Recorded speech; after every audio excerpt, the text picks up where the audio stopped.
തദ്ദേശ തെരഞ്ഞെടുപ്പിനുള്ള LDFന്റെ പ്രകടന പത്രിക പുറത്തിറക്കി CPIM സംസ്ഥാന സെക്രട്ടറി MP ഗോവിന്ദൻ. വീടും ജനകീയ ഭക്ഷണശാലയും ഉൾപ്പെടെ വലിയ വാഗ്ദാനങ്ങളാണ് മാനിഫെസ്റ്റോയിലുള്ളത്. അതേസമയം പ്രചാരണം അടുത്ത ഘട്ടത്തിലേക്ക് കടക്കാനിരിക്കെ മുന്നണി തർക്കവും വിമതശല്യവും LDFന് തലവേദനയാകുകയാണ്. ആലപ്പുഴയിൽ സ്ഥാനാർത്ഥി നിർണയത്തിൽ പ്രതിഷേധിച്ച് ലോക്കൽ കമ്മിറ്റി നേതാക്കൾ രാജിവെച്ചു. മണ്ണാർക്കാട് CPIM വിമതർ മത്സരത്തിന് ഇറങ്ങുമെന്നും പ്രഖ്യാപിച്ചു. ലൈഫ് മിഷൻ പദ്ധതിയിൽ ഉൾപ്പെടാതെ പോയ ഭവനരഹിതർക്ക് 5 വർഷത്തിനുള്ളിൽ വീട്, സമൃദ്ധി ഭക്ഷണശാല മാതൃകയിൽ ജനകീയ ഭക്ഷണശാലകൾ ആരംഭിക്കും. തെരുവുനായ ശല്യം പരിഹരിക്കാൻ മുഴുവൻ തദ്ദേശ സ്ഥാപനങ്ങളിലും ഷെൽട്ടർ ഹോമുകൾ, സ്ത്രീകൾക്ക് തൊഴിലെന്നിങ്ങനെ വലിയ വാഗ്ദാനങ്ങളാണ് തെരഞ്ഞെടുപ്പ് മാനിഫെസ്റ്റോയിലുള്ളത്.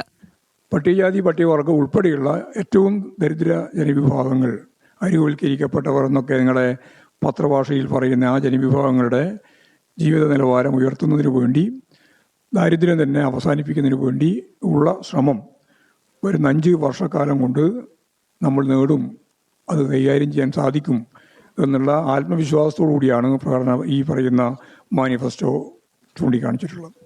എറണാകുളം പറവൂരിൽ AISF സംസ്ഥാന ജോയിന്റ് സെക്രട്ടറി നിമിഷ രാജുവിനെ സ്ഥാനാർത്ഥിയാക്കിയതിൽ പ്രതിഷേധിച്ച CPI ഏഴിക്കര ലോക്കൽ കമ്മിറ്റി അംഗങ്ങൾ രാജിവെച്ചു. കമ്മിറ്റി മുന്നോട്ട് വെച്ച സ്ഥാനാർത്ഥിയെ ഒഴിവാക്കിയാണ് നിമിഷയെ സ്ഥാനാർത്ഥിയാക്കിയതെന്നാണ് ആരോപണം. SFI മുൻ സംസ്ഥാന സെക്രട്ടറി PM മാർഷോയ്ക്കെതിരായ ജാതി അധിക്ഷേപ കേസിലെ പരാതിക്കാരി കൂടിയാണ് നിമിഷ. പ്രചാരണ ചൂടിലേക്ക് കടന്നതോടെയാണ് പാലക്കാട് മണ്ണാർക്കാട് CPIM വിമതർ മത്സരിക്കാൻ തീരുമാനിച്ചത്. PK ശശിയുടെ ഫേസ്ബുക്ക് കുറിപ്പിന് പിന്നാലെയാണ് ജനകീയ മതേതര സമിതിയുടെ പ്രഖ്യാപനം. 10 ഇടങ്ങളിലാണ് ജനകീയ മതേതര മുന്നണി മത്സരിക്കുക. CPIM ബ്രാഞ്ച് സെക്രട്ടറി ഉൾപ്പെടെയുള്ളവർ പുതിയ മുന്നണിയുടെ ഭാഗമാകുമെന്നും നേതാക്കൾ വ്യക്തമാക്കി. ആലപ്പുഴയിലെ മാരാരിക്കുളം വടക്ക് പഞ്ചായത്തിലെ LDF സ്ഥാനാർത്ഥി നിർണയത്തിൽ SNDP ഇടപെടലുണ്ടായെന്നാരോപിച്ച് CPIMൽ തർക്കം രൂക്ഷമായി. കണിച്ചുകുളങ്ങര, ചെത്തി ലോക്കൽ കമ്മിറ്റികളാണ് കടുത്ത അതൃപ്തിയുമായി രംഗത്തെത്തിയത്.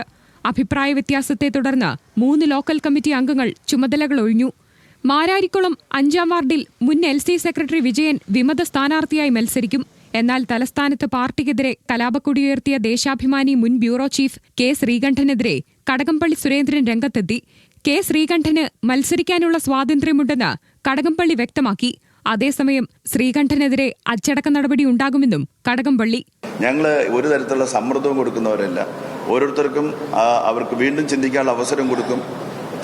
തെറ്റാണ്, സംഘടനാപരമല്ലാത്ത കാര്യമാണ് ചെയ്യുന്നതെന്ന് അവർക്ക് ബോധ്യമായാൽ, ശ്രീകണ്ഠനെ പോലുള്ള ഒരാൾ 10-40 വർഷമായിട്ട് ഈ പാർട്ടി നിൽക്കുന്നയാളാണ്, അത് തെറ്റാണെന്ന് അദ്ദേഹത്തിന് ബോധ്യമായാൽ മാറുന്നതിന് വേണ്ടിയിട്ടുള്ള അവസരമുണ്ട് അദ്ദേഹത്തിന്, അത് ഞങ്ങൾ നൽകും. ഇതിനിടെ Alappuzha Thycattussery Congress block general secretary CPIയുടെ സ്ഥാനാർത്ഥിയായി. കോൺഗ്രസ് മുൻ കൌൺസിലറും മുൻ മണ്ഡലം പ്രസിഡന്റുമായ KR ചക്രപാണിയാണ് സ്ഥാനാർത്ഥിത്വം വാഗ്ദാനം ചെയ്തിട്ടും നൽകാത്തതിനെ തുടർന്ന് കൂറുമാറിയത്. വിവിധ ബ്യൂറോകൾക്കൊപ്പം ന്യൂസ് ഡെസ്ക്, ന്യൂസ് മലയാളം.